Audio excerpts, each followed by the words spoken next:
So welcome everybody.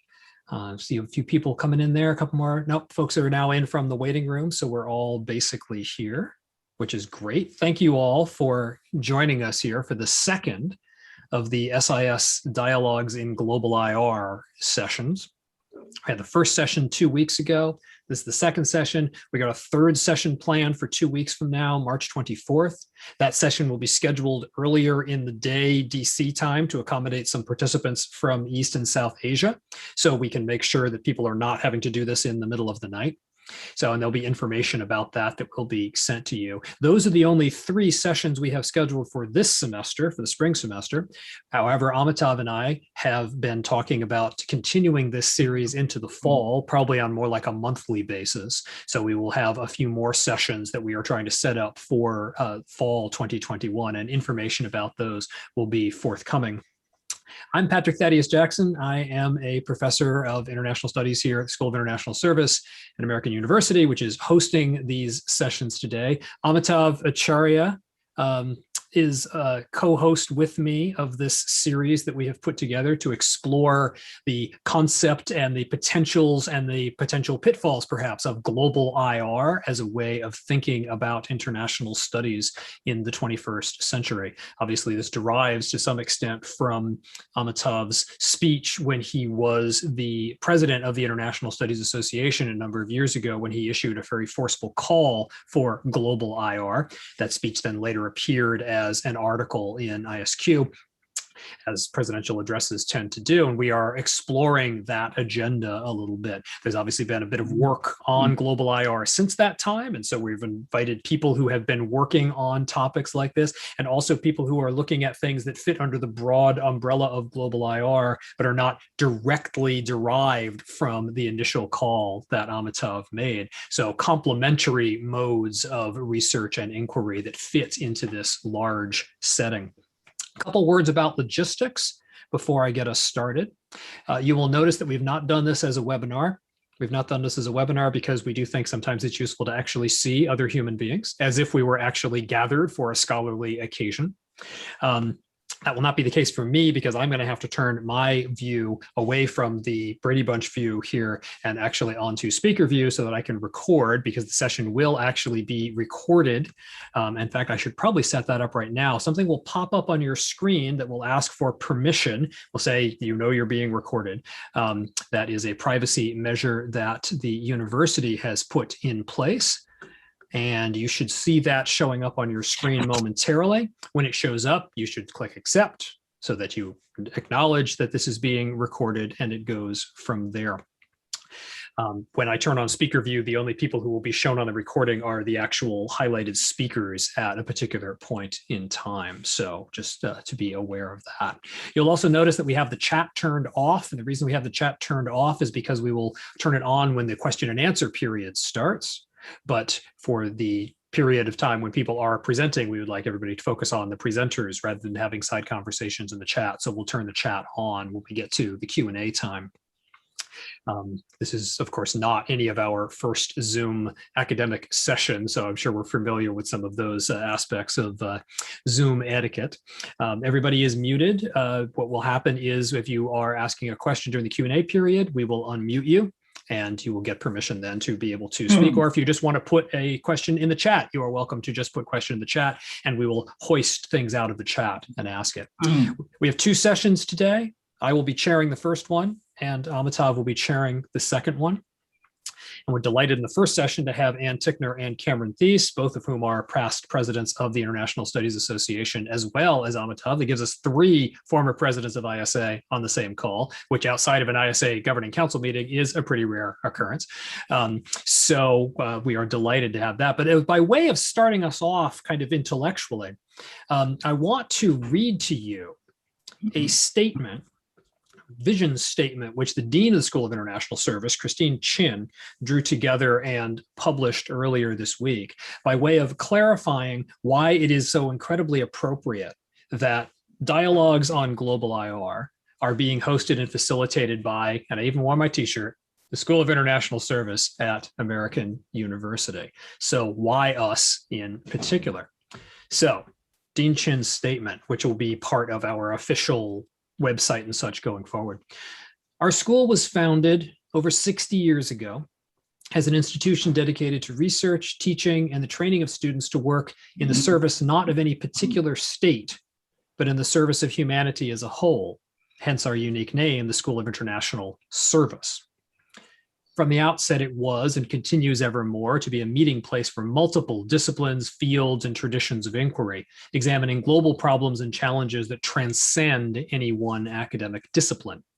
SIS has always been broader than IR, especially since international relations, like the social sciences and humanities more generally, has long been dominated by mainstream and Western narratives, ideas, and institutions. Mm-hmm. As the world continues to reckon with systemic forms of oppression and violence in the wake of global uprisings in 2020, the SIS vision is to advance a more inclusive, equitable, and pluralistic approach to international affairs. Mm-hmm. Our scholar teachers and practitioners are committed to historical, social, cultural, political, and economic inquiry at multiple scales within and across regions. SIS foregrounds, investigates, and values local global connections and does not remain exclusively at the level of the nation state or interstate relations. The statement goes on, but I think that's enough to give you a little bit of the flavor of what SIS is all about as an institution. In a way, we have been trying to do or have been doing something like global IR since before that term had a name. And now that it has a name and we're able to focus some of the intellectual discussion a little bit, we are delighted to be able to bring together some scholars to help us think that through and explore what global IR means for the future of the field of international studies broadly. So as I said, I am going to chair the first session, and I am delighted to be joined by Ann Tickner and Cameron Thies. Is it Thies or Thies? I always forget. It's Thies, but it's Thies. Fine too. Just don't say thighs. I'm definitely not going to say thighs. I'm definitely not going to say thighs. So, but as I said, two former presidents of the International Studies Association. And the way the format will work here is that each one of them will have about 10 minutes to make kind of an opening statement. I will ask a few questions of them to get the discussion going. We'll throw it open for Q&A. About 3 o'clock DC time, we're going to have a 5-minute get up from your computer and move break, because everybody needs those. And then at 3:05 DC time, we'll come back together for the second session, which Amitav will chair. So, Anne, would you like to get us started? Certainly. I think I have a rather unconventional look at global IR today. When Patrick asked me to participate in this, I immediately said no, because I was in early stages of recovering from COVID. And I just have not been really thinking about IR, global IR, or any kind of IR. I was just kind of in the hospital trying to recover. And then I watched the last session of this, and when Cynthia Enloe talked about that IR needs to start with specific questions, to look at a little picture, not a big picture, but a little picture. And I thought, well, maybe I could contribute something, because I certainly have had a very little picture for the last 2 months. I spent a month in a hospital room, and that certainly qualifies, I think, as a little picture. But I think I'm going to do something a bit unconventional, because what I'm going to do is I'm going to give a gendered analysis of COVID, sort of starting with a little picture and working up to the global level. Certainly, COVID would qualify as a global issue, no question about that.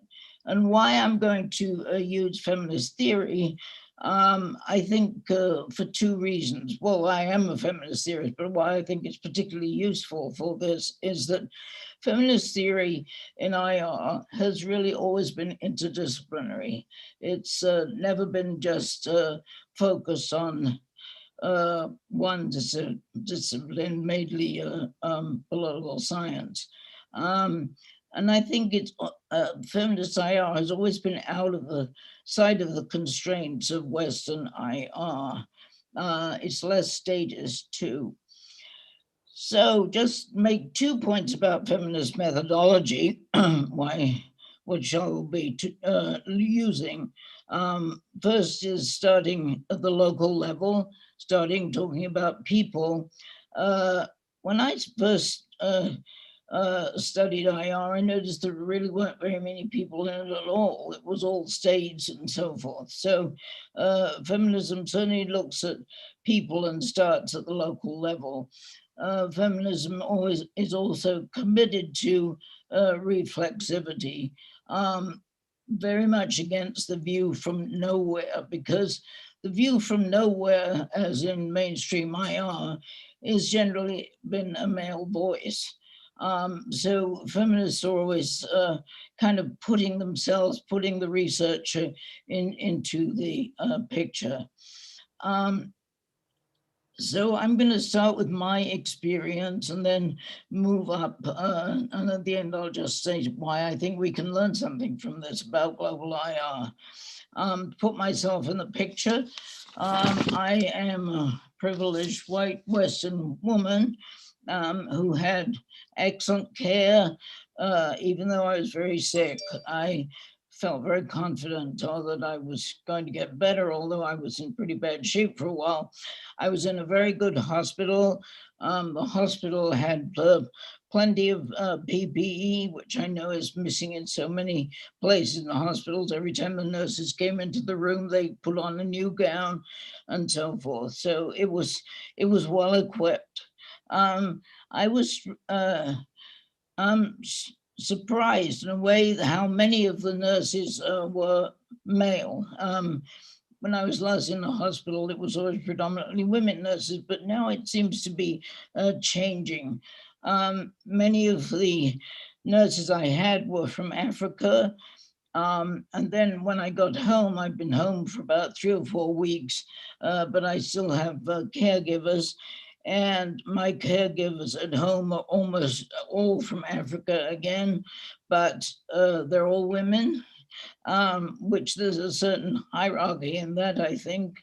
And I think that in some sense, the ones I have at home, they're all really, really nice people, but I think in some ways they're poorly paid and so forth. So I think we can't talk about the little picture, which I thought about, without thinking about race and class and geographical location, as well as gender. So another thing that feminists have been very committed to is the notion of intersectionality. And I just noticed it in the different kinds of people who took care of me when and so forth.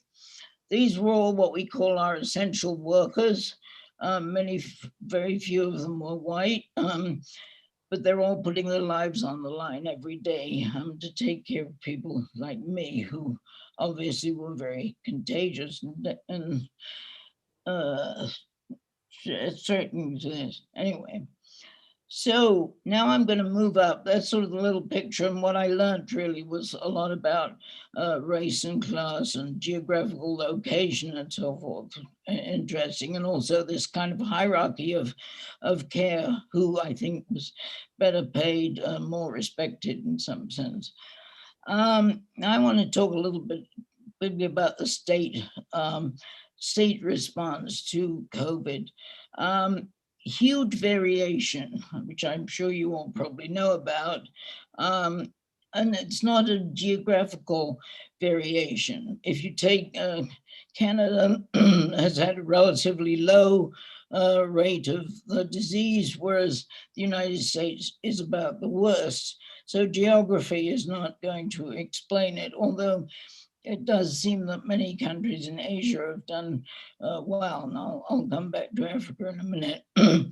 What I noticed when I think about this from a gendered perspective, not all, but many of the states led by women have done much better. For instance, New Zealand, Germany, most of the Scandinavian countries. And I'm not trying to say that, women are sort of better leaders or whatever. I'm not making those kind of essentialist claims, but I think that the expectations of women leaders is rather different. We sort of don't expect them to be kind of strong, macho people. We expect them to be caregivers, women in general. And I think that the expectations in some sense have been lower for women just because caregiving is kind of lower down the hierarchy than being a strong masculine person. So I think that that has in ways made some difference to, of course, why these women were successful, but they were obviously successful because they did things quickly. There were male leaders who did that too, but you had to get on top of this quickly, and that was hugely different across areas. The worst cases, we know, Brazil, UK, and the United States. And what I would call those three states is that they're led by leaders who exhibit what I would call a toxic masculinity. In the United States, for instance, mask became a huge political issue.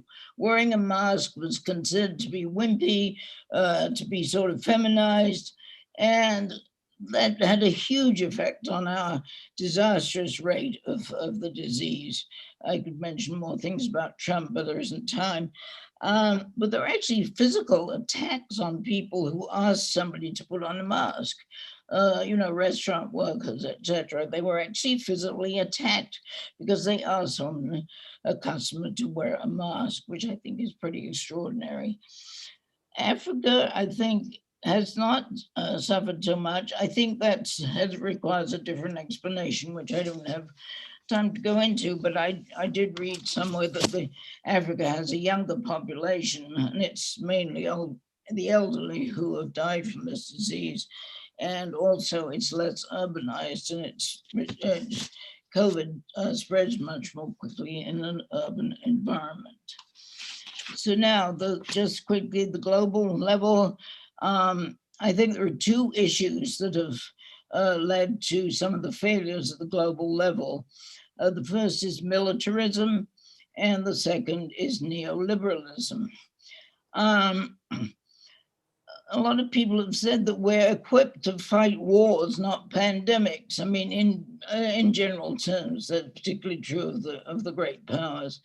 But, we even call this a war, and we kind of use military language to talk about how we're trying to fight the pandemic. The amount of money that we spend on military equipment by far exceeds what we are able to muster for fighting this pandemic.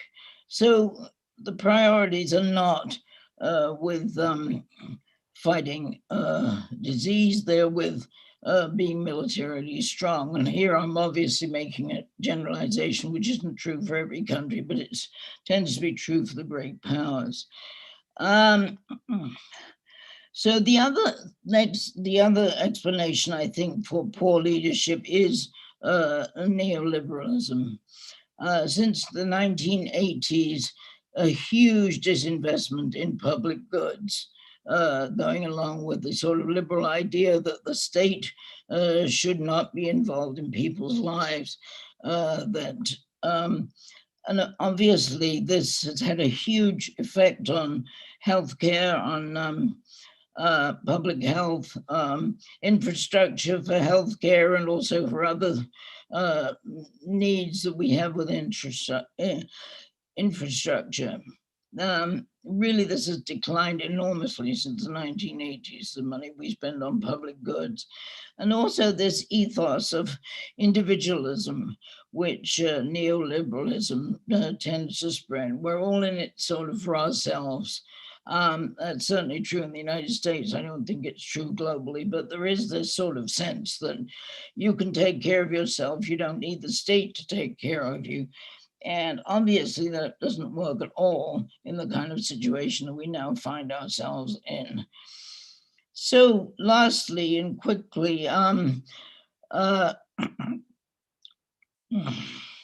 what can feminist analysis help us to build towards global IR? And I'd just like to say a few things about that. First of all, I think from my experience and also from thinking about the world, that we need to think about race, class, gender, and location, geographical location, to understand this global problem, as we do with so many others, but particularly I think with this problem. In the COVID case, I would say that in general, particularly in the states that have been hit the hardest, politics have won out over human welfare. The United States had never had a policy for COVID that was thought about human lives and human welfare. It was all about the performance of politicians and how they thought they could get reelected. And I think this was particularly true in the so-called populist states that I mentioned earlier. And the second thing I wanted to say is, if you look at this from a global perspective, enormous divide between the North and the South, which is actually replicated within states as well as between states. In the North, and for wealthy people in the North, or at least people who are having an okay life, much better treatment, access to supplies, access to vaccines, which is now becoming a huge issue because the vaccines are kind of staying in the North, and so far the North has been rather unwilling to share the vaccines with the South. Women losing jobs disproportionately to men, a huge spike in gender-based violence. And what I would say in general to conclude about this is that really it's the rich that have, I think, spread this disease. People who can afford to get on airplanes and go somewhere else. I mean, that was kind of how it became global.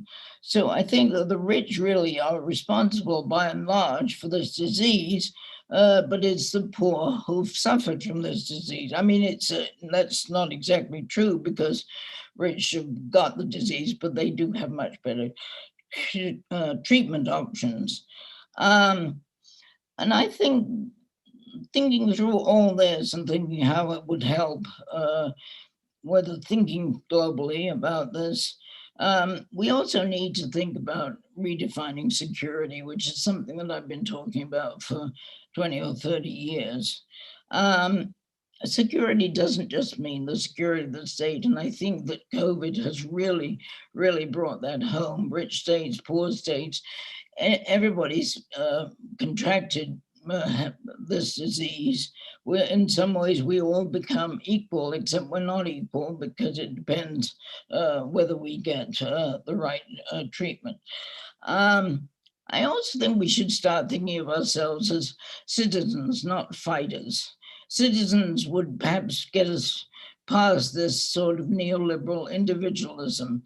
I think that in many societies, people don't think about themselves as individuals. I think some of my African caregivers I've had discussion with us about, they think much more about being part of a community.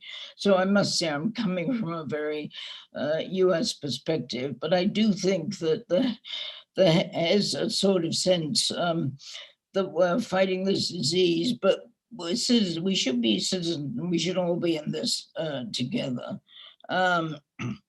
So I think that's all I have Great. to say. So, No, thank you. Thank you very much for a tour of what an object looks like if we take a global IR kind of perspective, and building on this comment that Cynthia Enlow had made in our first session about the importance of little pictures rather than simply starting with the big picture, starting with the little pictures and then kind of building up to things like that. So with that, I'm going to turn things over to our other panelist for this first session, Cameron Teese. So Cameron, you got about 10 minutes. Okay, thanks so much, Patrick and Amitav, for inviting me to be part of this. I found the first session very stimulating, so hopefully people similarly are stimulated by this session and the next one. So I took a bit of a more conventional response to this. I sort of responded to the 3 questions you sent us to sort of prep for this. So maybe we're a good counterpoint, and took a more unconventional, I take a more conventional route. So the first question that you asked us is, how do changes in world order affect international relations, international studies? In particular, how do such changes limit or open space for new voices, theories, and methods? So basically, I think the reaction to the perceived decline of the liberal international order has left IR in a bit of disarray, which I will suggest I don't think is entirely a bad thing, right? On the one hand, you have people who are seemingly returning to structural materialist theories of power transition, hegemonic decline, and long cycles to explain the rise of China relative to the US, as well as US competition with Russia. I suppose this is in some ways an effort to make these real world developments seem predictable, maybe easing some IR scholars' anxiety about their own expertise, yet seem also simultaneously setting aside how well these structural realist approaches have actually predicted events over time. I recall myself learning about these approaches in graduate school in the 1990s, when the concern was the rise of Japan as a challenger to US hegemony. Remember that? This doesn't seem like a productive path to follow now, nor does it seem consistent with the aspirations of global IR to reproduce these kinds of totalizing structural explanations of a relatively small group of states as all that really matters in international relations. But on the other hand, and why I think there's the sort of exciting part of this sort of disciplinary disarray is I think there has been an opening for both a revisiting of previous knowledge construction in the discipline, as well as new pockets of theorizing that offer exciting possibilities in the midst of this sort of disciplinary disarray. In terms of revisiting what we thought we knew about the traditional canon of IR theory, we are witnessing some really interesting developments on gender and race. So you may be familiar with the Women and the History of International Thought project, led by Kimberly Hutchings, Patricia Owens, and Katharina Rietzler, which is thoroughly challenging the construction of the male-dominated canon of international relations by restoring silenced and sidelined female authors to their rightful place in the historiography of the discipline. Actually, some of Anne's work is focused on this as well. I think maybe one of the last in-person conferences I attended, Anne was talking about some of her war, sort of resurrecting female voices during I think it was the interwar period, right? So there's a lot of great work, I think, on gender, sort of revisiting this traditional IR canon that we've received over time. And on race, of course, there's excellent work like Bob Vitalis's White World Order, Black Power Politics, volume Race and Racism in International Relations, edited by Alexander Anieves, Nivi Machanda, and Rabi Shiliam, that basically highlight both the racist origins of IR as a discipline and the critical role that race has actually played in international relations if you paid attention to it, right? And of course, Randy Prasad is here and he'll talk in the second session today. And of course, he's done a lot of work on this as well.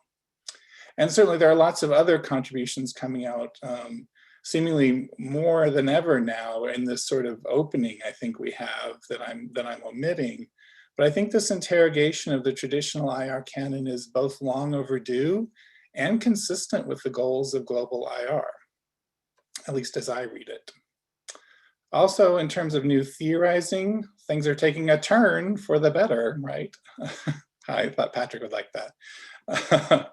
I mean, we've seen the visual turn, the affective turn, the historical turn, the new material turn, the practice turn, and the queer turn. There are probably some turns I'm missing there, turning, constantly turning. But on top of that, of course, there are other things like relational IR theory, which we touched upon a little bit last week, or Justin Rosenberg's multiplicity project that is basically trying to free IR from what he calls the prison of political science, and probably many other approaches I'm also sort of omitting right here, right now. But my point is, I think there is a lot of theoretical creativity that is blooming as a result of changes in world order and the discipline. Of course, none of these approaches will probably truly satisfy people who want a return to some form of grand theory. But in my view, those days are probably in our past, right? Grand theory really only seems possible in a hegemonic world where we close our eyes to diversity and difference. And global IR is really about recognizing and respecting difference and diversity.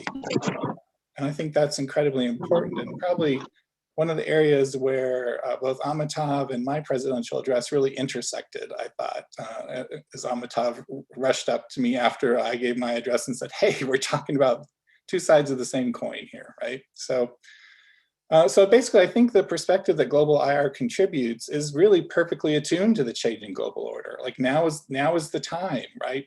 Not only is it time to do this kind of work, but it's a time, I think, for others to hear what people are saying that's in line with global IR. It also is perfectly attuned to rethinking the foundations of IR as a discipline itself and this sort of theoretical flowering that we're experiencing now. So I think it's pretty exciting. The second question you ask is, how can we develop teaching concepts and approaches, including syllabi, pedagogy, et cetera, to advance the global IR agenda? So this is very interesting to me. I've been an administrator for the last 10 years, and I am soon heading back into the classroom. And one of the things that I know, because I'm actually really excited about it, I miss teaching. One of the things I know is I won't teach Introduction to IR at the undergrad or grad level in the same way that I taught it 10 years ago, right? At the grad level, of course, we can take advantage of all this great new scholarship coming out that is consistent with a global IR approach. At the undergrad level, I think there's starting to see, there's more sort of being produced for us. So I just actually the other day got a copy of Arlene Tickner and Karen Smith's new textbook, International Relations from the Global South, Worlds of Difference, that I think is entirely consistent with this global IR approach. So I'm expecting there's going to be more work coming out like this over time. And maybe all of you are familiar with others as well. Third question, what are the publications and networking avenues and opportunities for participating in global IR discussions around the world? Well, other than this series, of course, I would be remiss if I did not put in a plug for the International Studies Association here. As part of our efforts to bring the association to members around the world, we've recently begun partnering with institutions and associations to host a series of international conferences in the summers. Now, of course, this got a bit sidetracked by the pandemic. Last year we were meant to have conferences in Morocco, Mexico, and South Korea. I think we're still waiting to see about possibilities for this summer, but this is something that will keep moving in the future, and we anticipate a variety of different destinations around the world that bring the International Studies Association closer to where our members are, right? Also, keep in mind the ISA journals. In particular, I want to highlight the new Open Access Global Studies Quarterly, edited by Yelena Subotic and Brent Steele. I know they're very open to articles from a global IR perspective. And another bonus, the open access fees are waived for scholars from the Global South. So that's a good thing. Those are my sort of reactions to the three questions that you raised, and I'm looking forward to chatting more about this. Great. Well, thank you for that. So by way of getting us started, I want to ask you and Anne and Cameron a couple of questions just to get us going a little bit, and then I'm going to open the chat and people can start posting some questions there for things that they'd like us to reflect on and think through a little bit. I was struck as I was listening to both of your presentations by sort of the angles at which you came at global IR.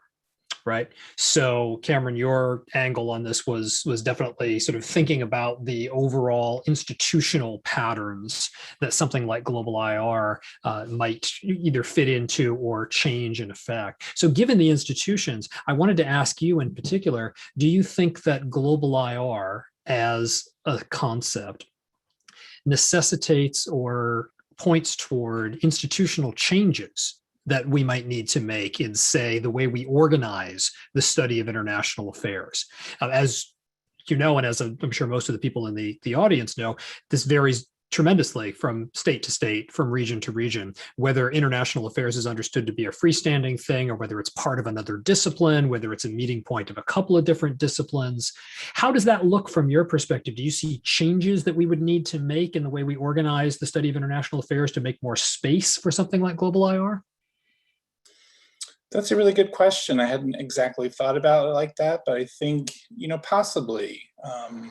I know right now there is a proposal going forward to create a global IR section of ISA, right, as sort of creating a space specifically for that.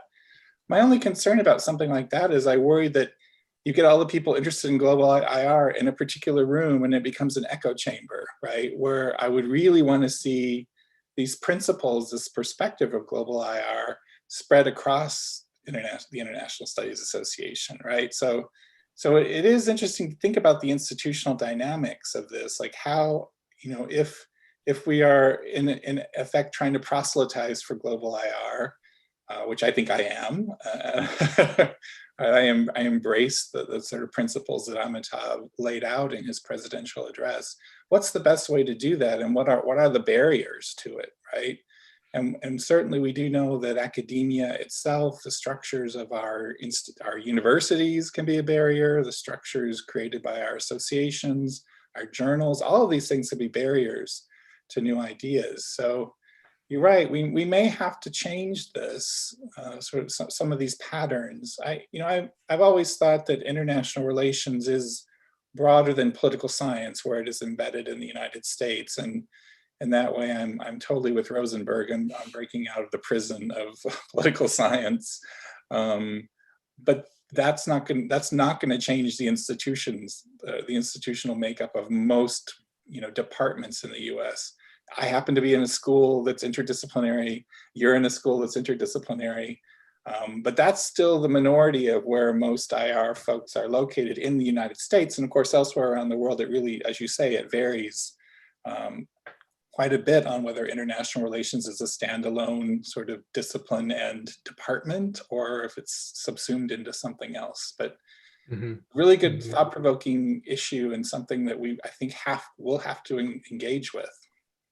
And partially I wanted to ask you that question because it sets up what I want to ask Anne as well, because the analysis, Anne, that you gave of your own experience as a COVID patient and then sort of spiraling out from that small picture to a much larger set of things, I was struck that a lot of what you were doing and a lot of the conceptual equipment, shall we say, that you were bringing into that analysis didn't specifically come with a global IR name attached to it.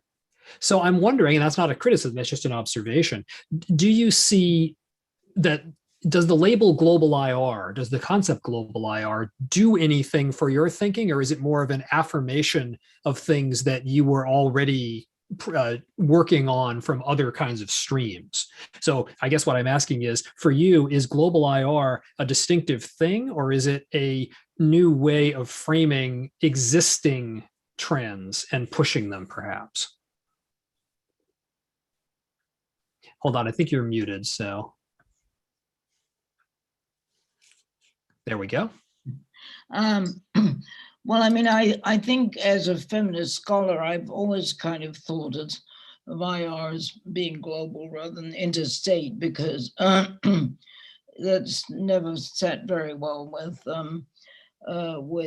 feminists. And since feminists are generally so interdisciplinary and not at all wedded to political science, I think that global IR is a concept. But then, I mean, I was just thinking, I hadn't thought about this much before, but when you asked the picture, I started with the little picture, but I think we could connect those two, because in my sort of very local, my only experience, I mean, there were so many people from so many places, different places in the world, taking care of me, that is global IR in a way. I hadn't thought of that until just now, but it was a sort of a microcosm, I think, of the world. And it's a microcosm in which, when I get home and I have, I mean, it's very gendered, because in the hospital, which I imagine now, my daughter, who's a doctor, has told me that nurses are quite well paid now, that, you were seeing male nurses, but not in my home care, which I think are people who are still very exploited. So I think global IR actually is a good concept if you sort of start by thinking locally, but thinking that, well, you've got a microcosm of the whole world in your own little spaces. So if I just to sort of make sure I'm hearing that right and kind of amplify that in a way, what global IR suggests is that we should be looking for the global or international aspects of all of these things. And there's a lot of existing material that we can use to help us do that. But that opening to what counts as valid in the study of IR, I can imagine, I don't even have to imagine, I can recall conversations with other colleagues at various times in the past who probably would have rejected the analysis of your local situation as being proper IR. Oh, I agree. So I said I couldn't do it at first because I haven't really thought very much about conventional IR while I've been struggling with this disease. But anyway, but no, I think that's a good way of putting it, and I think that if we can sort of make people aware that, the global exists in the local environment. But I mean, obviously, as IR scholars, we have to think globally in some ways. I mean, I can't just use my own experience, which is very local, but if you're an IR scholar and you teach IR, you have to, move it up to the global perspective. But I think being able to see the global and the local is quite useful. That's an excellent thing to keep in mind as we go forward. So I'm going to let Amitav ask a question. And then while Amitav is asking a question, I'm going to turn the chat box on. So if people have questions they want to post there, or if you would like to deliver a question orally, use the raise hand function and we will recognize you and unmute you at that point. So I'm going to turn the chat on, but Amitav, go ahead. Thank you. Thank you very much and welcome everybody, and really nice to see the speakers here as well as many people from around the world that I already know and I have dealt with, worked with. I just wanted to make two points, maybe more like comments than questions. I do realize, I did take note of Anne's comment about, I guess the main thing that came out of Anne's initial presentation is intersectionality. If you look at some of my own writings, at least, on global IR, it says very clearly that global IR has two, what I call vanguards. One is feminism and one is postcolonialism. I don't know that you remember that my program chair, the two program chairs, one was Lily Ling, who unfortunately passed away a couple of years ago. And she's a postcolonial feminist. And then, of course, Pinar Bilgin. And that was not an accident because this was meant to convey the message, as well as to reflect the fact that I was a very close friend of Lily for a long time. And I have full confidence that they could organize a very successful conference. So that's basically global IR has always built from the very beginning, at least the concept that I thought of, but I do acknowledge that there are a lot of work going on around that theme. And for a long time, there are a lot of work preceding global IR as a term. So I have to make it very clear that even though it may sound like it came out of in 2014, it builds on a lot of work that has been happening in IR. It basically reflected a growing sense of dissatisfaction, resistance, rebellion against the traditional IR. So that's very, very important. In fact, Anne has been cited several times in my article, ISQ article. One other thing is about I've never personally believed that there is one way of doing global IR. I've always believed there are multiple ways of doing global IR, and we are not closing the door to any theory, including, by the way, the theories that we criticize most, like realism or neoliberalism. I think there is a place for everybody, but it's not just for the sake of inclusion for the sake of it. It's also to analytically enrich our study of international relations or international studies, because a lot of the existing sort of dominant theories miss out not just the little picture, they sometimes also miss out big part of the picture. You know, the international community is much more than just the West. There are far more people living in this planet. There are far more countries in this planet than those of the West. And but international relations still comes out of basically the mainstream theories from the Western experience and Western ideas and Western contributions, and marginalizing contributions from other societies and states. So in that sense, global IR is reflecting the reality. It's not just a normative aspiration. And if you don't take into account what's happening in other parts of the world, then you are not offering an explanation or even an understanding which precedes explanation. So that's pretty much what I wanted to say. Great. Well, in the time that you have been answering those, I've had a couple of questions show up in the chat from the Q&A. Let me first of all highlight a question that Edgar just posted, who's very interested in the prospects of global IR in the aftermath of the current COVID-19 pandemic. So what might the effects of the pandemic be on the development of global IR, or on the global IR orientation of the field as a whole, if we take sort of Cameron's framing of this as being not necessarily a sub-part of IR, but as a transformation of IR generally? How do you see the pandemic possibly affecting some of these kinds of developments? Let me let Anne and Cameron weigh in on that first, if they would like to. Well, I like to think that it would, I mean, it doesn't have had many good effects, that it might actually have an effect on having people think globally, because everything we read about the pandemic, it's all about global issues. And so I like to think it might have a good effect, but I fear that IR is always rather kind of behind things. I'm not sure that the actual discipline will think differently, although interestingly, we've been talking about perhaps not looking globally, certainly in the United States. Cameron mentioned that, but my granddaughter, who's at Bryn Mawr College, and I think this is often very true of small colleges, her IR introductory syllabus was absolutely astonishing. She started by reading Frantz Fanon, and the second thing they read was Decolonizing IR. I can't remember the author, but that was how they started the course. And then they put what we call IR into a sort of frame of just being a kind of Western-based theory. And she actually had, the woman who taught it in the syllabus, COVID as a case study.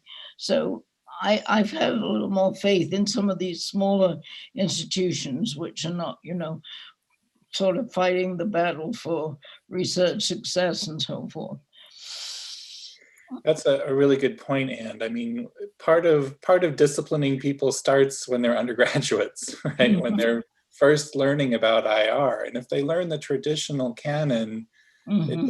It's not surprising we simply just replicate where we've been in the past. But right. But that is nice to hear that at least at some places they're starting from a different starting point, a different vantage point. Not taught by an American. That may help. Right? Morocco, I think, a teacher. The other thing I think COVID maybe will do is to focus on things like inequality, as you mentioned, Anne, or sort of vaccine nationalism. Bring back some of these issues of class and nation, race and gender. I mean, to me, those are fundamental social science concepts that IR seems to have moved away from in at least traditional IR. Right. Maybe that's an upshot of COVID, at least intellectually. I'd also draw your attention, there's a new forum out in International Studies Review on COVID and scholarship and scholars' reactions to COVID. And that was part of my presidential special issue. I haven't looked at those papers in a long time, but they are sort of, it might be useful, and it's up on Early View or whatever, so it's still free access to everyone. So go and grab that now if you are interested in a number of people's sort of reactions as scholars thinking about the trajectory of IR post-pandemic. Great. And it's lovely that the First View or Early View or whatever they call them things are there and not behind paywalls, which is absolutely fantastic. Grab it now while you can. So, says supplies are limited. No.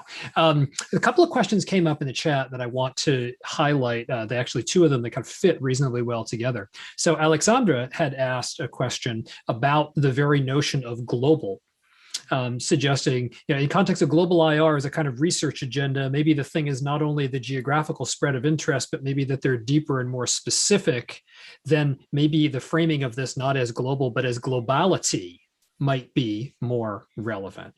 And thanks to that, she suggests, not only could the challenge of Western centrism be faced, but the consequences of globalization and globalizing local matter. So maybe globality might be a better concept here. And along those lines, Devendra suggests in the chat a problem that has that they've come along is working on the role of Chinese ideas and Chinese thinking about sovereignty. It's very difficult to sort out the local ideas and the Western ideas, because many of the local ideas and practices were influenced by Western ideas and practices. So the questioner continues, well, we can sense the non-Western, quote unquote, aspects of these ideas. Their articulation within and dominant Western ideas canonized through theories and institutions make it really difficult to think about these things in the sense of, you can't really get outside of it because the West is in a sense already, I'm going off from the question here a little bit, but in a way, the West and Western ideas has already kind of infected or influenced what we think of as local and indigenous. So does the concept of moving to something like globality help us deal with these issues better? How do we kind of think about, on the one hand, a call for greater regional diversity, and on the other hand, acknowledge that some of that regional diversity is itself endogenously produced by the global spread of the study of international affairs, which has come out as international relations, the sort of two edges of the global conferences that Cameron mentioned.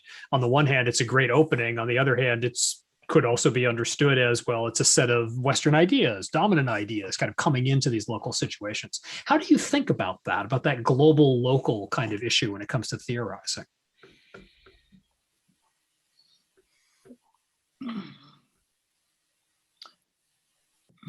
Well, I think that it's sad how much of the sort of Western traditional curriculum is taught in all parts of the world. When I taught IR theory, I used to ask, I had mostly international students, and I would go around the room and ask them what they had read in their undergraduate years. And the one that always came up was Hans Morgenthau. I thought, that's really depressing. Somebody from Africa, I said, well, does Hans Morgenthau speak to any condition of yours? And he said, well, no, but that's what we read. And that's really depressing. And I think some of the postcolonial scholarship is really trying to get over that problem. And I hope that's going to penetrate more. I worry a bit about talking about Cameron said about all these wonderful new ideas. I still think we're a bit siloed, that we don't, maybe some of us are a bit allergic to reading the canon, but I think that the people who write in the canon are not necessarily going to read any of these wonderful sort of way out things that we're writing. I think that's a legitimate concern. I mean, a lot of these new developments are sort of within kind of a critical framework. So it's almost like critical theory is fragmenting in a way, and it maybe won't affect kind of mainstream. But I think global IR is a vehicle for this, right? That's what I think maybe global IR can partly do if the ideas are spread far enough, sort of undo our traditional biases about what is IR and how does it work, right? I mean, sort of like you, Anne, I've had a long-standing interest in Latin American politics and foreign policy in particular, and I remember really being surprised in doing work on sort of looking at different individual nations' sort of traditional canon on foreign policy in the region, and it was always some kind of realism. And I was like, how is this possible, right? And of course, it's possible because the ideas had seeped in, right, over time. And so, of course, that's changed in Latin America, that constructivism has become much more popular now. But it was very surprising to me to see this sort of presentation of like sort of indigenous theory as a kind of realism, right? And I've seen elements of this elsewhere across the globe as well, which it would be interesting to sort of unpack that. Let's do a conference on that, Amitav. How did this take place, and how do we undo it? And in some ways, it's doubly weird when one remembers that realism in the United States was a kind of critical theory challenging Right. unquestioned liberal institutional assumptions. So there's a whole series of histories that need to be kind of teased out here. This leads nicely to another question that's in the chat, which will be the last one we have time for before our little movement break. But Raghav Mishra in the chat asks, how much competition by traditional theory to global IR can it coexist with traditional IR? Let me move that a little bit into the question of, do you see global IR and traditional IR as rivals?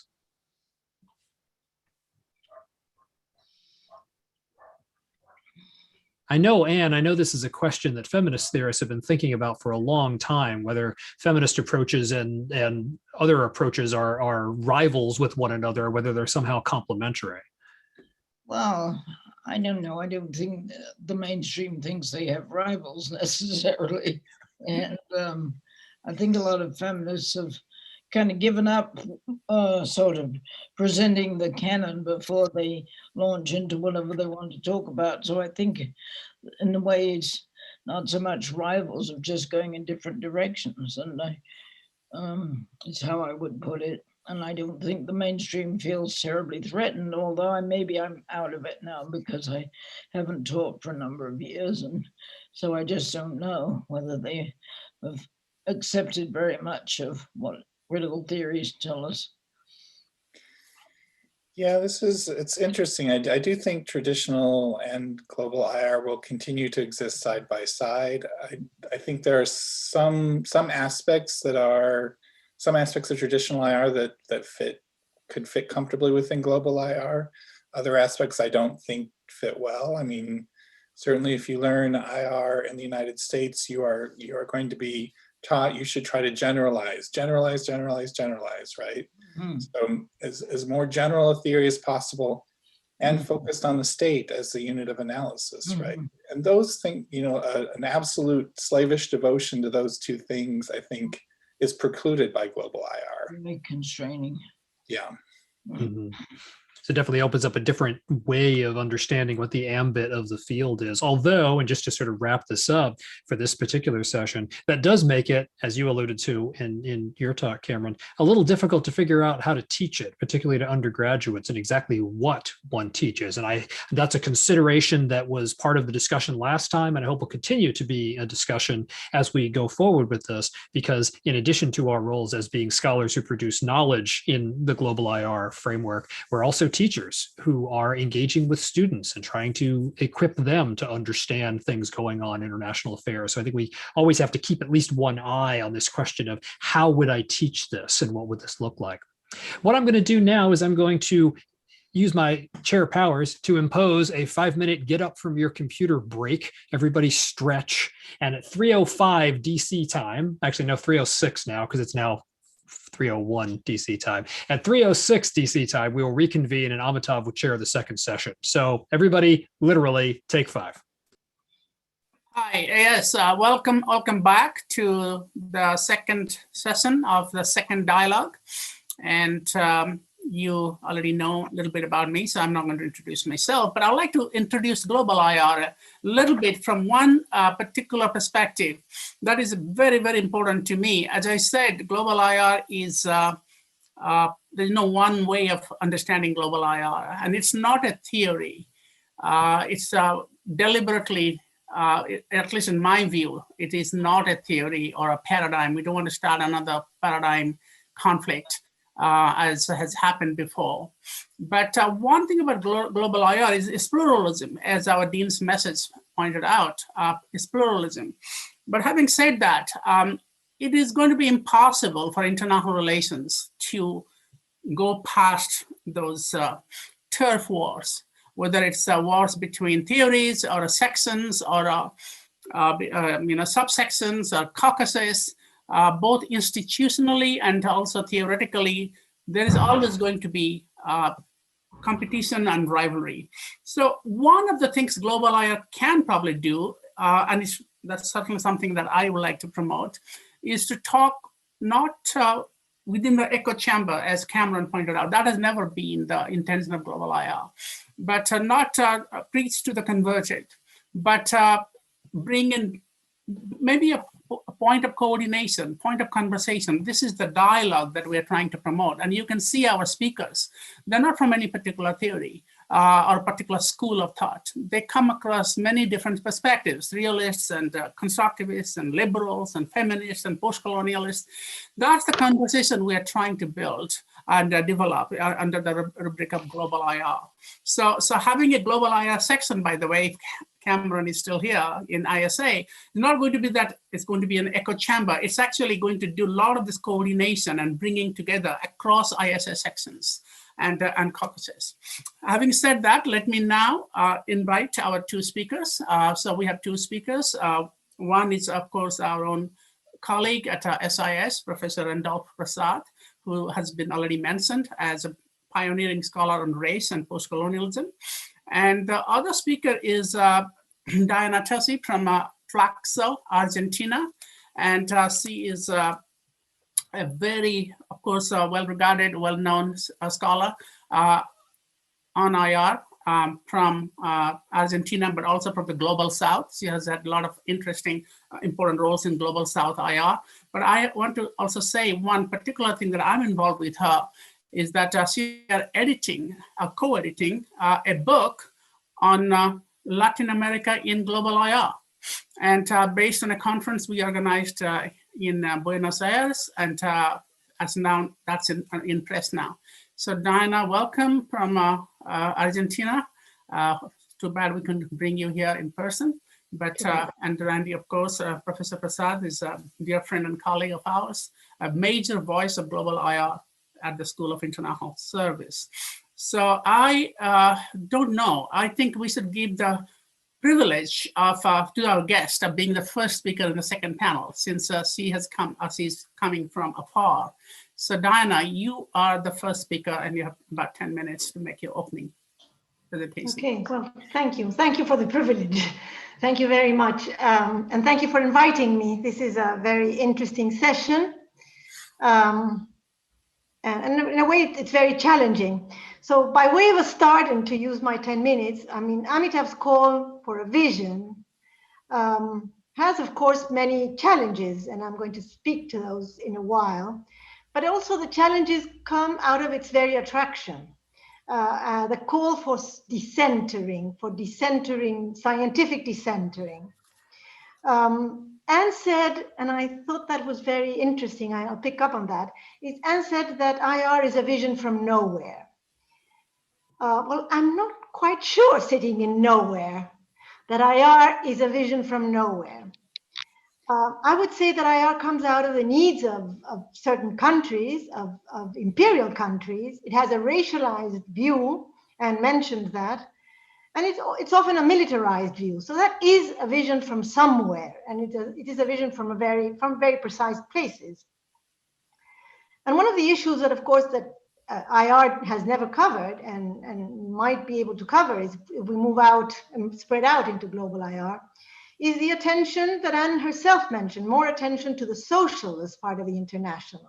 I mean, of course, health is today on our agendas, The racialized order is very much coming back from the 60s and 70s. All the welfare issues, intellectual property, patent rights, of course, that are sitting somewhere. I mean, they're not just nowhere. Although I feel sometimes that I am in nowhere, at least the middle of nowhere. Sort of coming from nowhere or the middle of nowhere. Cameron also mentioned that the field is in disarray, and I think this is a very welcome, in a way. It's a very welcome moment.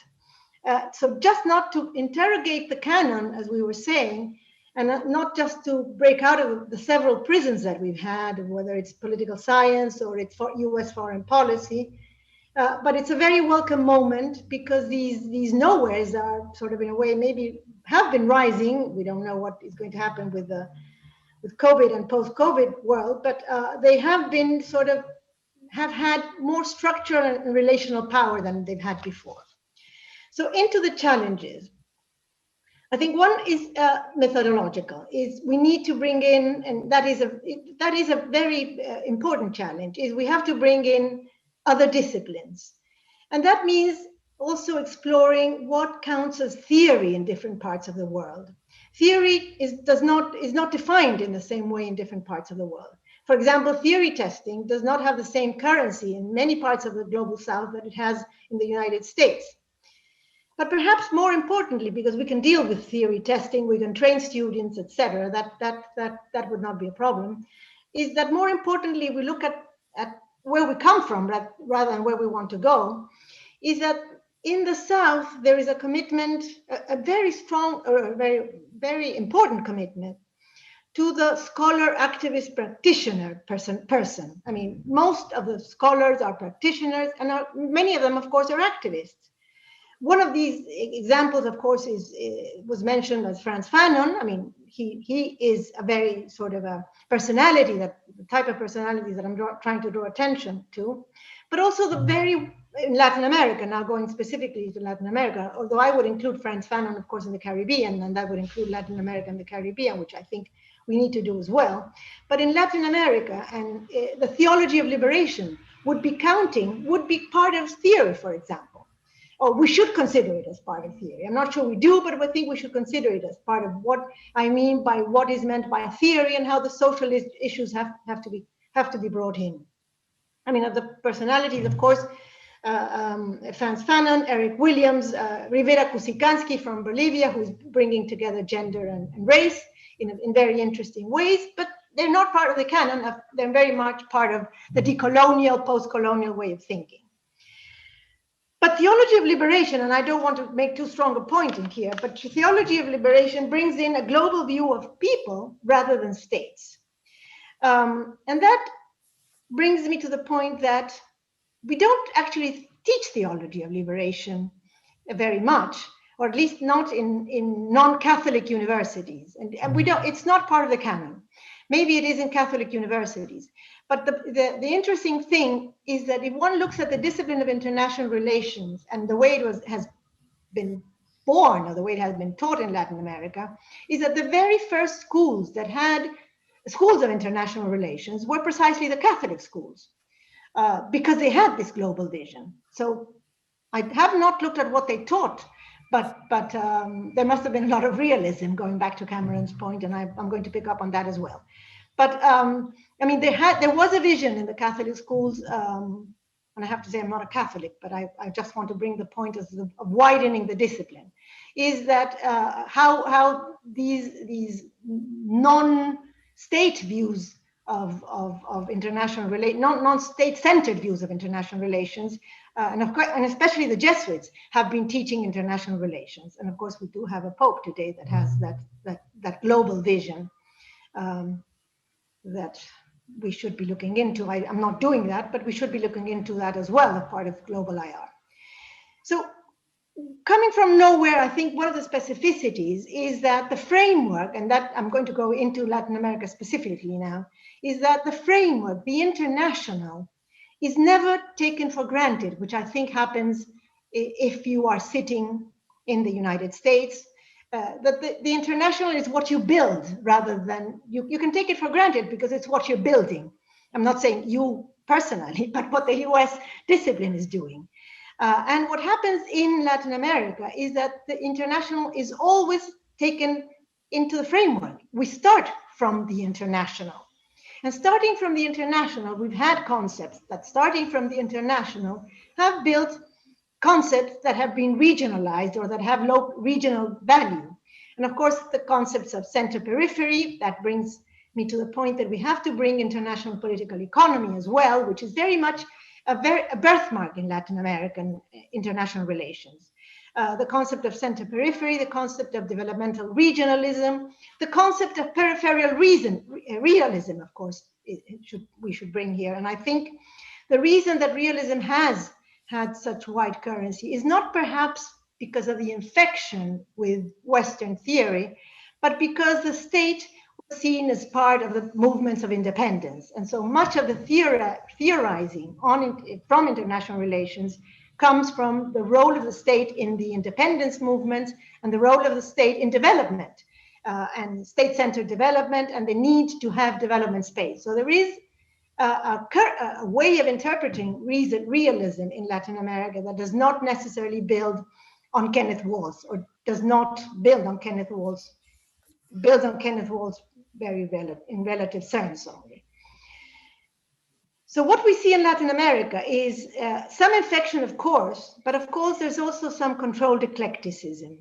And that controlled eclecticism has to do with methodology as well, with disciplinary politics. It has to do with gatekeeping, and it has to do with the governance of the discipline itself. And that brings me to the question of language. In a way, I think Latin America might be, I haven't looked at Africa or Asia, and I hope some of my colleagues can bring that in as well. But in a way, Latin America has sort of suffered from lack of translations from English textbooks. And at the same time, the strength of Spanish and Portuguese. I mean, in Latin America, and I will include the Caribbean as well, we understand each other, whether we speak in Spanish or we speak in Portuguese, and we read each other in Spanish and Portuguese, which in a way encapsulates much of the theory building, or what we need to consider as theory building, it has been encapsulated in Latin America and has not traveled. That in itself, for better or for worse, is one of the challenges of global IR. And with that, I will close. Thank you very much. Thank you for the opportunity. Thank you, Dana. We will come back. Of course, we have the book. The book will be bringing all these issues out. Exactly. I'm just feeding from the book. Thank you, Amita. Thank you. Now let me turn straight to our next speaker, Professor Randolph Prasad, who is one of us from SIS. And you have 10 minutes. Okay, well, thank you all very much for taking time out of your busy schedules to be here. I'm enjoying the conversation so far, and I hope to add something. So I want to make some initial observations about global IR, and then I will go into a more decent, more detailed presentation, because I have some slides which I'll walk you through. So to reiterate, some of these points have been made already, but they're critical to understanding the contribution that global IR has introduced. And Amitav is absolutely correct that a lot of what comes under global IR, started out in several other places, decolonial and postcolonial theory, Marxist theory, and Marx's critical political economy, and so on. So, well, one of the strengths of it is that it is interdisciplinary in nature. Now, it's important to understand this, that very often we critique state-centric or IR, being confined to political science or even to, positivist political science. What you find is that those critiques are very compartmentalized. There is really no big way out of it. And one of the things that global IR has done through this interdisciplinary work is that it's drawing from multiple genealogies, literatures, and what have you. And so the contribution will be several, and to be coming from several directions. I particularly like that, and I think the greatest strength actually of global IR is that it has not abandoned history. But more than that, it goes beyond paying lip service to it, like the sort of routine calls that international relations ought to be more historically oriented. And it's not just history for history's sake, because there's a good deal of normative IR that is historical. I mean, invariably people go back to the Thucydides and the Greek city-states and what have you, and you can sort of like say that you're doing historical IR. But what we have here is that this historical IR actually historicizes a global phenomena, and a part of that is because it takes decentering very seriously. And I want to be clear about what I'm saying here. A lot of critical theory would point to the need for decentering, but doesn't actually decenter in the actual practice of their disciplinary output. And so I think that is really important. In the last meeting we had of Global IR, there was a comment that Global IR needs some kind of a social movement or something. I think it's a really important and interesting comment. And you can look at it in two ways. One is that what we actually call international theory, especially the establishment theory, really is sort of like the congealed distillation of elite thinking. Heilbronner once said, economic theory is how the ruling class explains the world to itself. And I'm thinking of it that IR theory is a way that elites explain the world to themselves. What I see an opening here for global IR is that it doesn't, I use this word advisedly, doesn't kind of like practice epistemological coercion. It doesn't, all the ducks don't have to line up in a row. There's sufficient openness. And I think that is something right refreshing. Perhaps it is too open, and that is something I want to broach. Let me go to the slides in the about 10 minutes that I have left, and I will go through this very quickly. Please bear with me, and I don't want to lose you, so I will now go here and share. Just one moment, please. I know you can hear me. And I'll go at the bottom here, share screen and share. So you can all see this, yes? Patrick, you can see this? Yes, yes. Okay. Yes, indeed. Right. So what I have here, I started out with something that's gone out of fashion, and like Marx's critical political economy. And I say this because although we don't necessarily use the language and a lot of writers are not explicit about it. Critical political economy and Marxist political economy is still plays a significant role in the way in which we think about the world. A lot of our critiques of neoliberalism and its associate neoliberal institutionalism, a lot of those critiques really are still very much coming out of a kind of neo-Marxist political economy, and I want to acknowledge that in a very serious way. I think feminist scholarship and postcolonialism have also taken this very seriously. One of the things that I would like to actually see Global IR do more extensively and more deeply is to engage the global political economy of capitalism. I think that is an area where Global IR really needs to do a lot of work. We heard, and just moments ago, actually show a way in which it could be done quite nonchalantly, working from lower levels and working out to the global. The problem with a good part of the problem with the base superstructure model, is basically no matter how you turn it, it comes in as a very useful heuristic. The problem with this is that the political identity invariably is derived from the location within the structure of production. We know this whole argument, working class are supposed to have a working class kind of identity. and so on and so forth. I mean, and it doesn't quite always add up. Actually, very often it doesn't add up. The whole basis of the so-called populist movement in the United States and elsewhere, which I actually label it as racial populism, not just populism, it speaks to this problem that class identity alone is not sufficient for one to derive a political project. There's no straight line from where you're located in the structure of production to the kind of politics that you're involved in. So you still have within Marxism, there's a kind of a still a hierarchical model. And the same thing with world systems theory, which is global, mind you, very, very global. The thing is, it preserves this, the core, the semi-periphery, and the periphery. It still has, there's still a kind of a preferential treatment, if you will, for the long term, the longue durée. You know very well that Fernand Braudel was, he basically saw Immanuel Wallerstein as basically as his successor.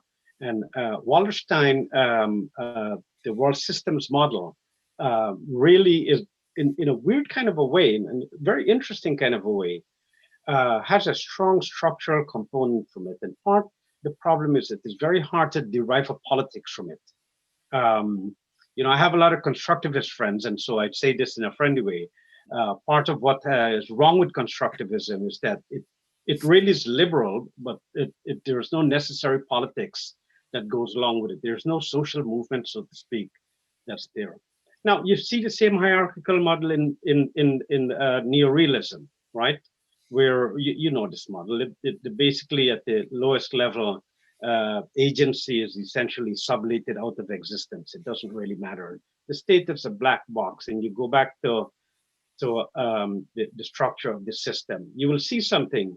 In Marxism, is the global political economy, the level of global capitalist accumulation. In world systems theory, it's pretty much so, except in that it has more differentiation. And in neorealism, what you have is a hierarchy, but it's essentially, instead of looking at the leading capitalist states, it's really looking, it's a great power led kind of model. Now,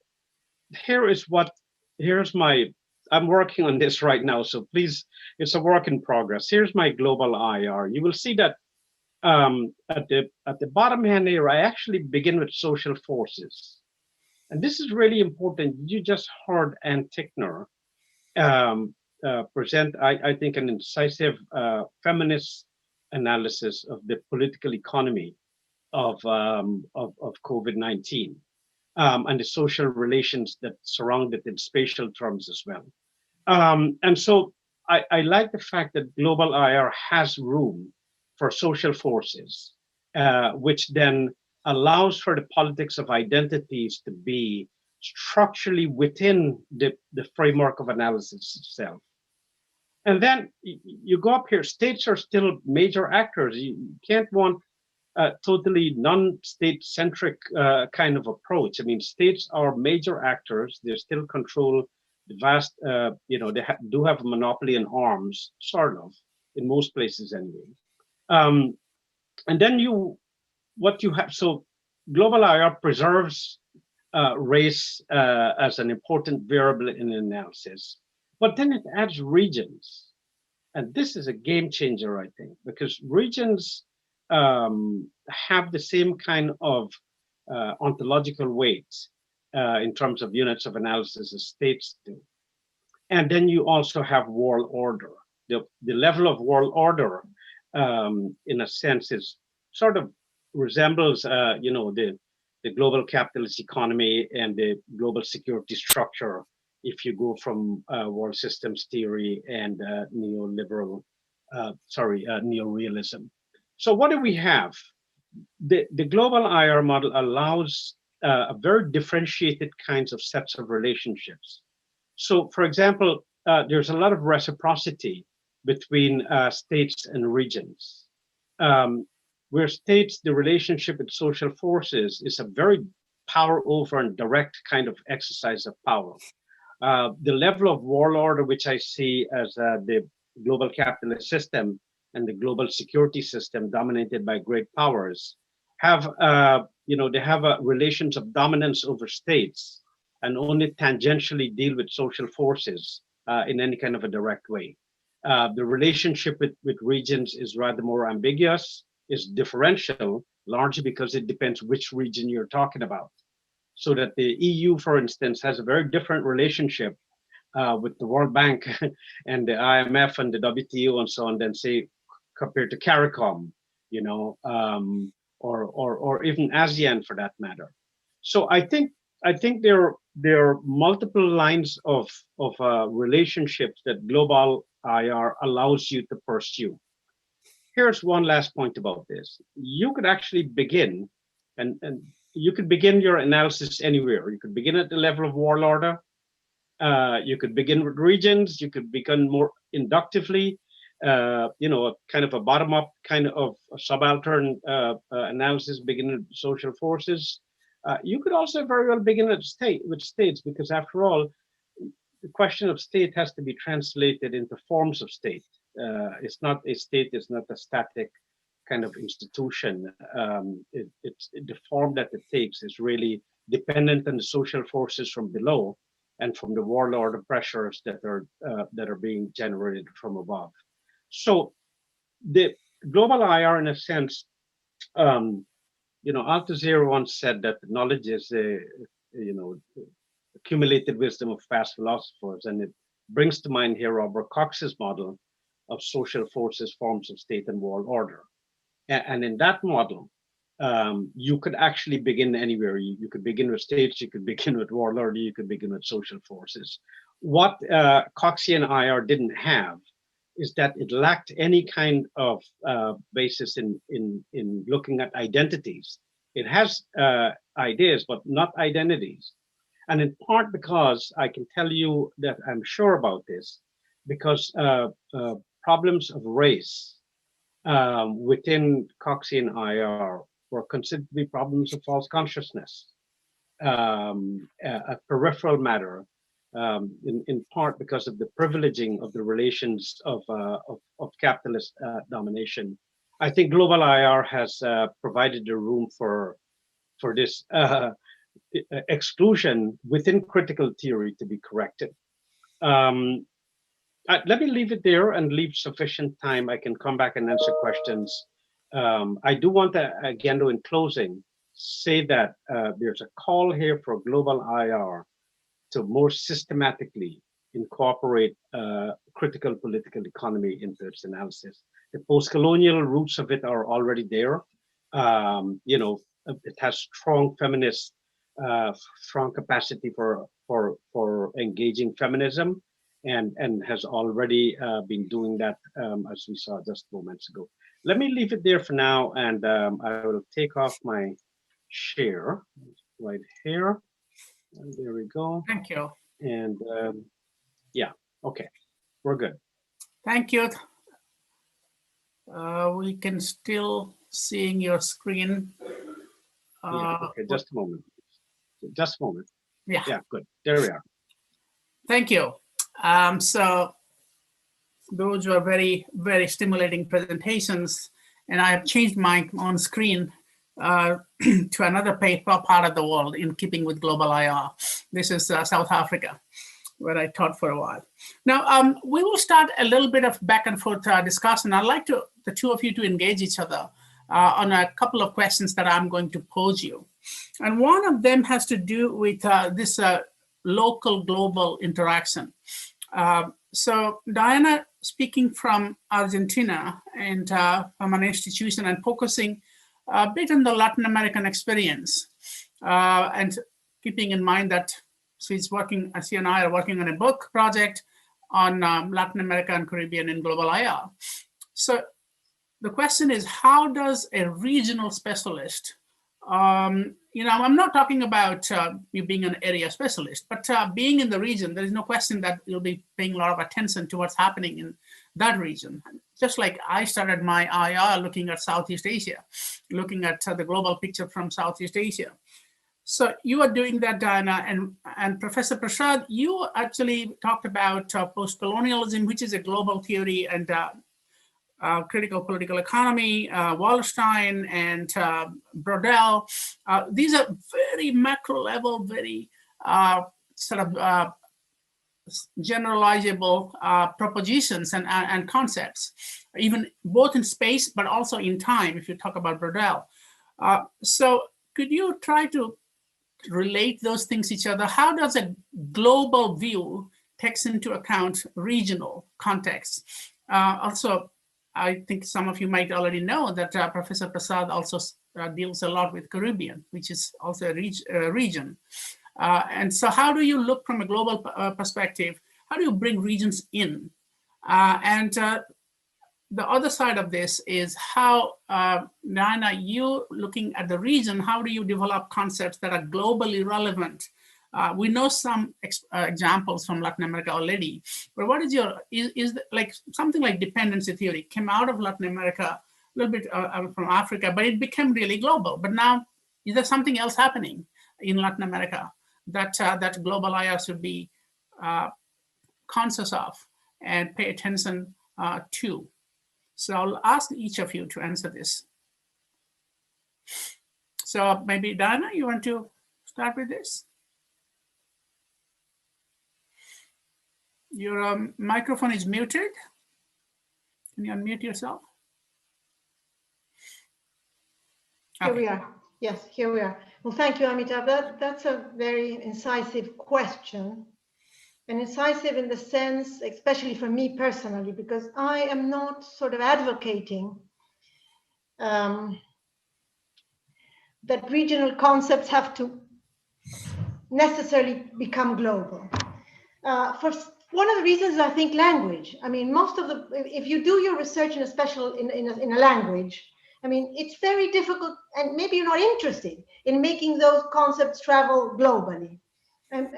You want to develop the network in the region and to have a critical mass in the region. I think that's perhaps my take on one of the points. But the other one is that you have to open concepts globally as well. And that brings me back to a point that Cameron made. I mean, that, and his surprise that so much foreign policy analysis is done from a realist perspective. Perhaps the problem is the way we define foreign policy. I mean, if we define foreign policy as what foreign affairs does, then we won't even include other issues like debt, like trade negotiations, like all the international political economy issues that I mentioned before, developmental regionalism, policy space. That's not part of the canon of foreign policy. And if you choose to do foreign policy analysis in the traditional way, well, you'll find that it is done in the traditional way. I mean, it is in a way a tautology. So in a way, I think we have to open up definitions as well. The other point I think I want to make is that of language. I've done some work on comparing international political economy in Latin America and China, and it is very striking that only 2 textbooks have been translated into Spanish of the canon of international political economy. And I'll go back to dependency theory in a while. And that is Gilpin's, and the other one is Perros for the politics of the world economy. And there haven't been other translations. That has allowed a lot of sort of indigenous working in international political economy. One of it is dependency theory that is no longer taught very intensely anymore. But a lot of what we do today in Latin America is inspired by dependency theory. We don't do dependency theory in the way it was done in the 60s, but it is inspired by a center periphery. I mean, we're not the same. I mean, going back to Anne's point, I mean, it's not, we're in nowhere. And when you're in nowhere, you begin to open to the world from different perspectives. And that has to do with the way we're doing international relations here. We're doing trade negotiations. It's very much part of the canon of international relations, because trade relations redefined insertion, redefined countries, refined foreign policy. And of course, debt has redefined countries, has constitutionally defined countries. I mean, there are examples of countries that have had to reform their constitutions in the 90s with neoliberalism, that had to reform their constitutions because they were taking debt and because they were doing trade negotiations, which were not part of sovereignty-defined foreign policy. So in a way, what we're doing today is perhaps that in between, that hybrid, that in between, we're global and at the same regional. We're doing some foreign policy, but we're also doing a lot of international political and economy, which I think, I mean, but if there's some novelty, and if you ask me for novelty, I think there's a lot of work going on in the interface between gender and race, which is not the field I specialize in, but there's a lot going out there. Thank you. And Professor Prasad, do you have something to add to this or comment on this? Right. So I don't think regions have to be brought in. Let me say something about this. I am very worried about the ISA going around the world and trying to include everybody. Anytime a dominant organization includes lesser organizations, we know what happens. A hierarchy is built up. I think people are fine just the way they are, because there's a kind of a subsumption that will take place. So that's the history of global power relationships, right? So a little bit of arm's length, a little bit of, shall we say, relative autonomy is not such a bad thing. The second thing is to turn critical theory and what it empowers you to do to your own region. And so for me, Latin America and Caribbean are usually, spoken in tandem, but there's a huge difference. Latin America is still configured around settler colonialism. A lot of what we claim about the United States about, white hegemony exists in Latin America. Yeah. Sarmiento was not exactly a Democrat. There were race wars in Argentina.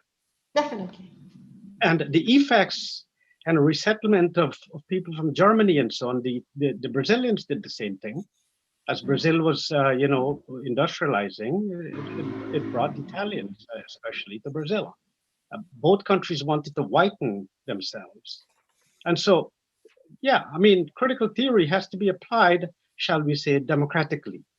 And I think very often that the sort of artificial, and I have strong feelings about this actually. So the Caribbean to me is very different from Latin America insofar as the relations of domination have been different. You had slavery in the Caribbean, and that is the definitive, historically shaping mechanism of Caribbean life. You've had widespread genocide also in Latin America. The difference is that the historiography of Latin America constructs all of Latin America in the language of being dominated. So I would like more differentiation in how we look at Latin America and what's the relationship between Latin America and the Caribbean. Yeah, I really would like that kind of analysis to take place. I think Adam Getchow answered the question quite well recently, that the regions, and if you will, the peripheral states are always part of the international system. It began that way, right? I mean, the whole global political economy, the regions, if you will, were never set apart from them. I mean, global capitalism was an incorporating and a subsuming kind of global mechanism. So we have the chat is now open, so you can put your questions into the chat. But before I pick up any questions, before you think about your questions, I just want to make two observations. Professor Prasad's last point reminded me that the theme of my ISA presidential session was global, IR, and regional worlds. And I believe this is the first time that regions were in a presidential theme of ISA. And that made Europeans very happy because they had Europeans, especially they want to showcase their regionalism, but also a lot of other parts of the world. So but I also did not call it regions, regional worlds. So regions are worlds unto themselves. And it's basically a project at the University of Chicago that talked about regional worlds, where regions are not autarkic, self-contained units that sort of look into themselves, are inward-looking constructs, but rather regions are the world, and they interact with each other. The other point is about critical political economy or political economy.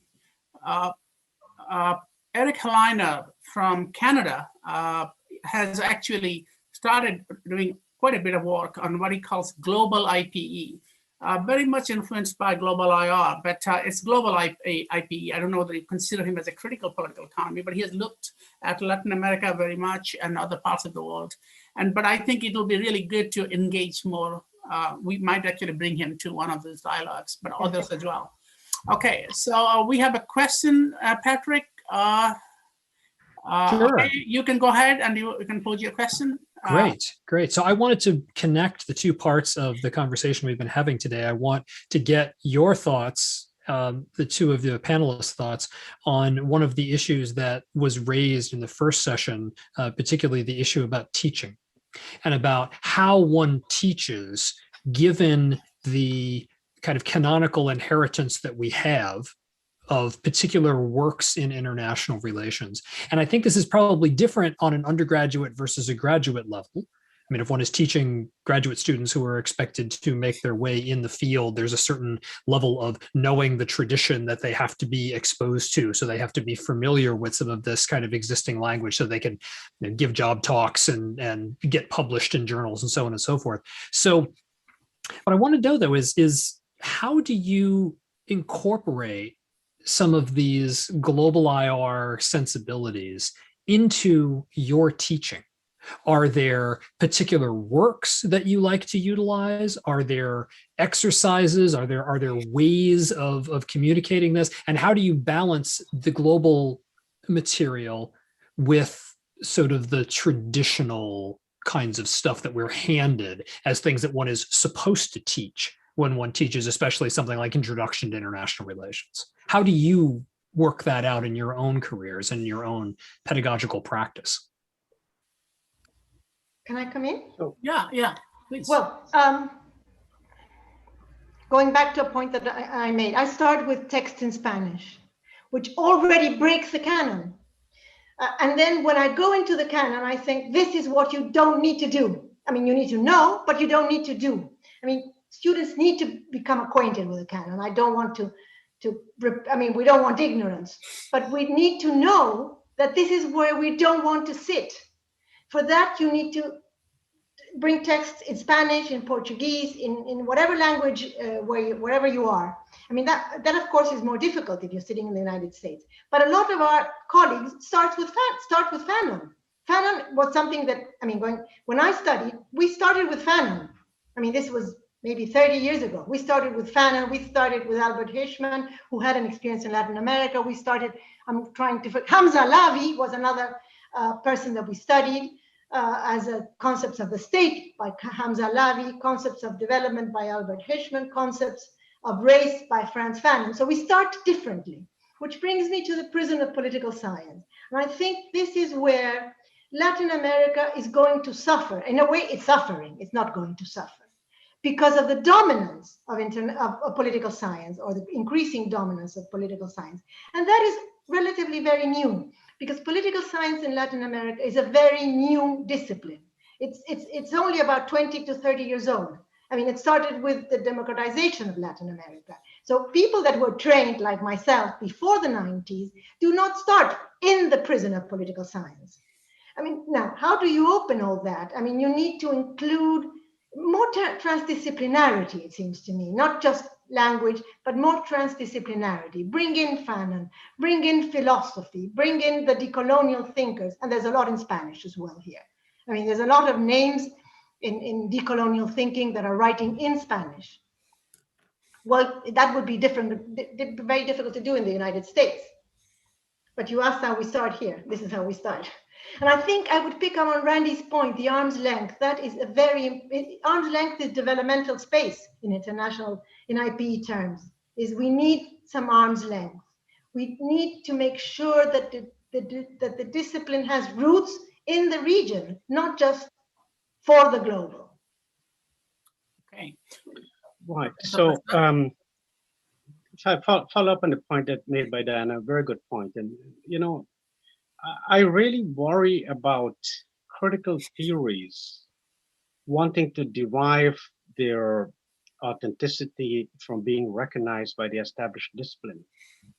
There seems to be a kind of a desire to be recognized, kind of real kind of, if you take Fanon seriously, that's a good place to begin. I mean, you know, we very often critical scholarship begins with a whole number of subaltern scholars, but they work their way up back to Walsh and Cohen and so on, and that is part of the field. I mean, we are in a field, we are in a discipline, and so I think you can start anywhere really, seriously, because the thing is, as a global IR.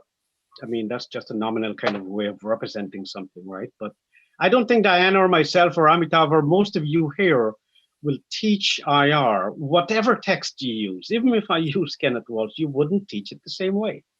Yeah. Because global IR is a sensibility. It's not the bibliography. You could teach radical bibliography in a very conservative and uncritical way. A lot of history is taught in an uncritical way, but you still hear that we need to take a historical approach. So, I mean, I have had the privilege, of course, of getting Amitav to come and teach my class, which happened this semester. So I solved it that way, and I had Patrick Jackson come and also teach my class, and so I have an easy way out. But I think what? Guess what? You are the resource. The literature that you work with is basically what you do with it. And so there's a lot of, you know, shall we say, agency? I mean, there's a lot we can do you know, on your own terms. You could do it, yeah. Okay, so there have been a couple of questions, very interesting ones. One follows up directly from the regional global link. But before I go there, go to that one, Alexandra, who I believe is from Central or Eastern Europe, has a question that directly relates to what Professor Prasad said. Is it really wise to have ISA get involved in organizing conferences? I think that was a comment that was from Cameron's original point, which Professor Prasad kind of found problematic, to say the least.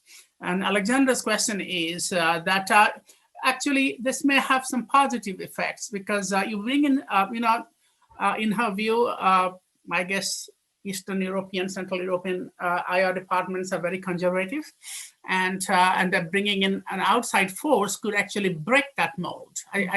That's how I understood the question. So, Professor Prasad, could you respond to that directly? Right. So, yeah, very quickly, I say this. You know, listen. I mean, a good deal of what we call IR is not about the explanation. It's about the management of identities. IR basically is a socialization technology. And I'll tell you how I say this with a lot of respect for my grad students and so on. We all love our students, but at the same time, you're getting an interaction which is enormously useful. You know, 25 years ago, you know, when in the old days, when as an undergraduate student, the default critique was against the Soviet Union and against communism. And then the interregnum, the default was, you know, Islamic jihad and so on and so forth. And now the default position to go to is about China. And so I wonder about this. And so one of the things that IR does is that it provides talking points for people to sort themselves out, to be able to talk intelligently about things in the world. When you go to cocktail parties and so on and so forth, this is how you talk IR. You got to belong somewhere. I mean, IR theory allows you to get some kind of a location about who you are in relation to the rest of the world. And so it's not all only about explanation, right?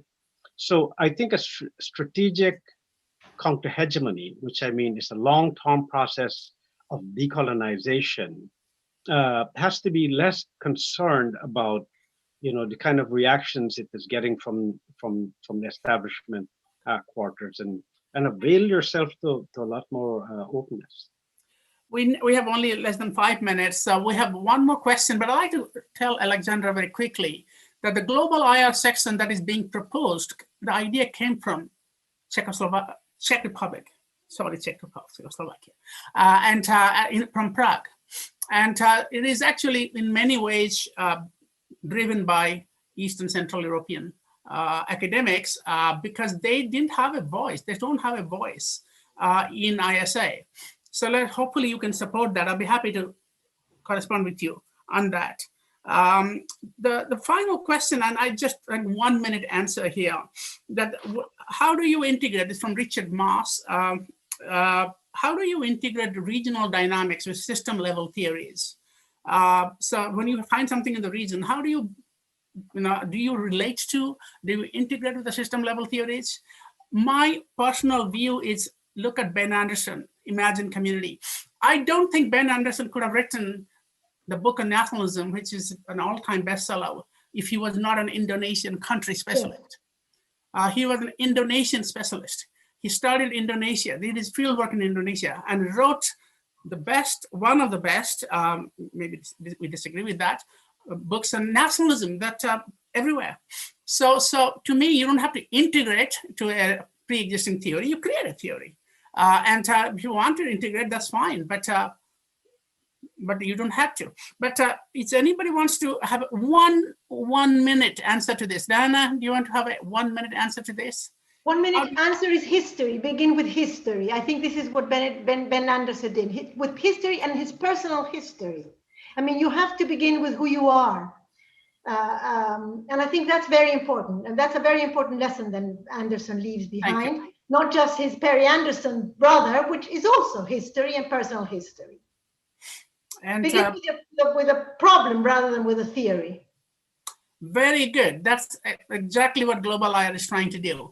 And it's also local to global, it's not global to local. You don't have to apply deductively pre-existing theories to a local context. What is your problem? Validate whether Western theories are right or wrong. You just develop a theory from bottom up.